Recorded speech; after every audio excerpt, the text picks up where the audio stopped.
İyi günler değerli izleyiciler. Bir Vizyondakiler programıyla daha karşınızdayız. Sizler için bu hafta da evinizde izleyebileceğiniz birbirinden farklı filmler seçtik. Dilerseniz öncesinde kısaca bir göz atalım. If people see this, they'll say, "Oh my God, that's horrible," and then go on eating their dinners. One man had to make a choice. All the whites are leaving, even the UN soldiers. You are forcibly robbing this human being of all aspects that would make human life not just tolerable but meaningful in many ways. Dadinho e Bené sabiam se virar sozinhos.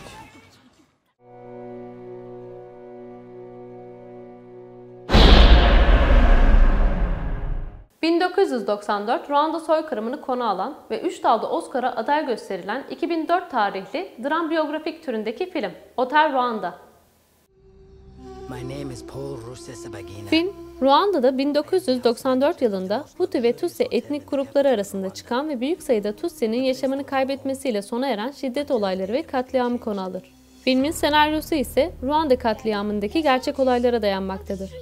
Bir Hutu olan Paul, Hotel Colines'in müdürüdür ve Tutsi bir kadınla evlidir. Katliam başladığında özellikle kendi ailesini kurtarmaya çalışsa da durumun farkına varınca kendi ailesinin yanı sıra kurtarabileceği tüm Tutsi ve Hutu mültecileri kurtarmaya çalışır. Komşularıyla birlikte ailesini otele götürmesinden sonra birçok Tutsi ve Hutu mülteciyi de otele alır. Otel neredeyse bir mülteci kampına dönerken daha önceleri kurduğu ilişkilerini kullanarak oteldeki insanları korumaya çalışır ve sonuç olarak 1268 mültecinin hayatını kurtarır. Film, oteldeki mülteciler ile birlikte Paul'un ailesinin Tutsi isyancıların hakim olduğu taraftaki bir mülteci kampına kaçması ve burada Tanzanya'ya doğru hareket etmeleriyle son bulur. Filmdeki bu çerçeve, hikayenin yanı sıra Ruanda katliamına dair birçok bilgi sunmaktadır. Ayrıca olaya uluslararası tepkinin çok düşük düzeyde kalması, Birleşmiş Milletler ve batılı güçlerin katliam karşısındaki tavırları büyük oranda eleştirilir. Hotel Ruanda, Toronto Film Festivali'nde seyirci ödülünü kazanmış ve yılın en iyi 10 filminden biri olarak seçilmiştir. Film, en iyi özgün senaryo, en iyi erkek oyuncu ve en iyi yardımcı kadın oyuncu dalında Oscar'a aday gösterilmiştir. Filmin, Ruanda'nın başkenti Kiali'deki bazı çekimleri dışında büyük bölümü Güney Afrika'da çekilmiştir. Nazi toplama kampından kurtuluşun ve 2. Dünya Savaşı'nın sona erişinin 60. yıl dönümünde Berlin Film Festivali'nde soykırıma dair 3 film arasında yer almıştır. 65 milyon insanın savaş, açlık ve iklim değişikliği nedeniyle zorla yerlerinden edilmesini konu alan 2017 tarihli belge film İnsan Seli. It is the most pervasive kind of cruelty that can be exercised against. İnsan Seli, Çinli sanatçı, aktivist ve film yönetmeni Ai Weiwei'nin ilk uzun metrajlı filmi. Ai Weiwei'nin yönetmenliğini yaptığı belgesel, 65 milyon insanın savaş, açlık ve iklim değişikliği nedeniyle zorla yerlerinden edilmesini anlatıyor. Birçok ülkeden bir yıl boyunca çekilen yapım, ülkelerdeki yaşanan afetleri görüntüler ve fotoğraflarla yansıtıyor. Filmde izleyici, bu büyük insan göçünün hem ölçeğini hem de kişisel etkisini anlamak için 20'den fazla ülkeye götürülüyor. Yoğunlukla Midilli Adası'nda çekilen belgesel, 23 farklı ülkedeki 40 mülteci kampından çekimler ve röportajlarla bu insani krizi en çarpıcı şekilde gözler önüne seriyor. Sefalet, savaş ve iklim değişikliği gibi nedenler yüzünden evlerini terk etmek zorunda kalan göçmenlerin karşılaştıkları zorluklar ve hayatta kalma çabaları film boyunca gösteriliyor. Film, mültecilerin 2. Dünya Savaşı'ndan bu yana her zamankinden daha fazla arttığı gerçeğini ortaya koyuyor. Film ayrıca mülteci krizine verilen mevcut küresel tepkiyi yansıtıyor ve sorguluyor. Makedonya Cumhuriyeti'nin sınırının kapatılması ve mültecilerin Yunanistan'ın İdomeni sınır kapısında mahsur kalması gibi sınırların kapatılmasına ve mülteciler üzerindeki etkilerine küresel tepkiler aktarılıyor. Yönetmenin açık sözlü aktivizmi ve sanatsal amacı özgürlük ve insan hakları ile ilgili meselelere sürekli meydan okuyor. Mülteci krizi ile ilgili sosyal yorumlar, kişisel hayatı ve Çin kültür devrimi sırasında küçük bir çocukken ailesiyle birlikte Pekin'den nasıl zorla çıkarıldığı ile ilgilidir. Film, 74. Venedik Uluslararası Film Festivali'nin ana yarışma bölümünde gösterildi.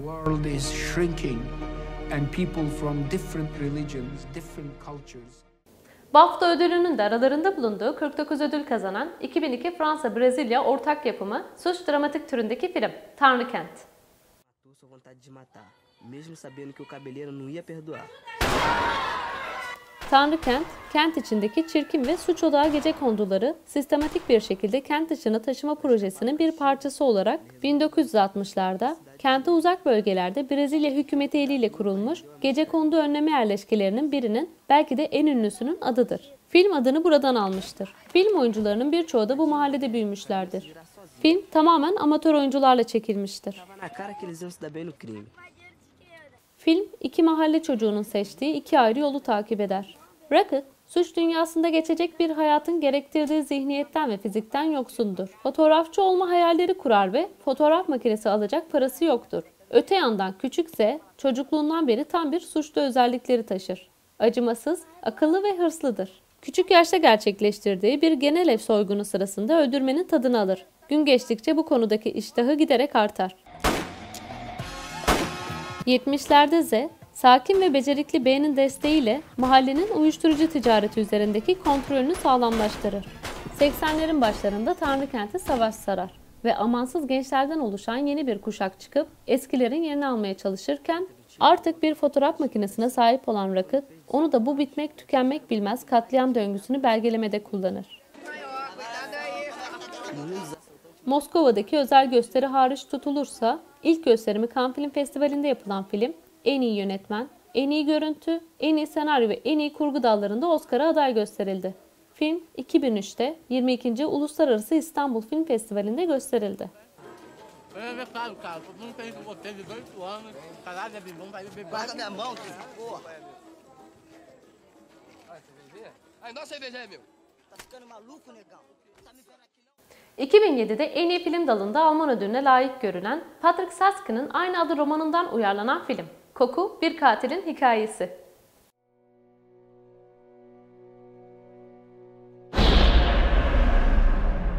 Jean-Baptiste 18. yüzyılda Paris'te dünyaya gelmiş olup son derece değişik bir karakterdir. Baptiste'in sırrı çevresindeki her şeyin kokusunu çözebilmesidir. Hatta diğer insanların asla alamayacağı kokuları bile. Her türlü kokuya karşı sıra dışı bir algısı vardır. Duyarlılığı çok yüksektir. Öte yandan diğer duyuları aksine gelişmemiştir. Arzu ettiği kokulara sahip olmak uğrunda her şeyi yapmaya hazırdır. Buna insan öldürmek de dahil. Bir gün kendine ait bir ten kokusunun olmadığını fark eder. Bu durumda tek çare vardır. Ona insan kokusu gerekir. Yeni baştan yaratacağı bir insan kokusu. Unless he has proved his worth. The soul of beings. Bir gün Paris'e iş için gider ve bir koku alır. Daha önce hiç almadığı bir koku. Kendini bir kadını takip ederken bulur. Kadını evine kadar izler fakat kadını kazara öldürür. Kokusu Baptiste'i çılgına çevirir. Mutlaka kokuyu saklamanın bir yolunu bulmalıdır. Kader Baptiste'i bir yolculuğa çıkarır ve yeteneği sayesinde bir parfümcüde iş bulur. Parfüm yapması karşılığında ustası ona kokuyu saklamayı öğretir. Creating the perfume.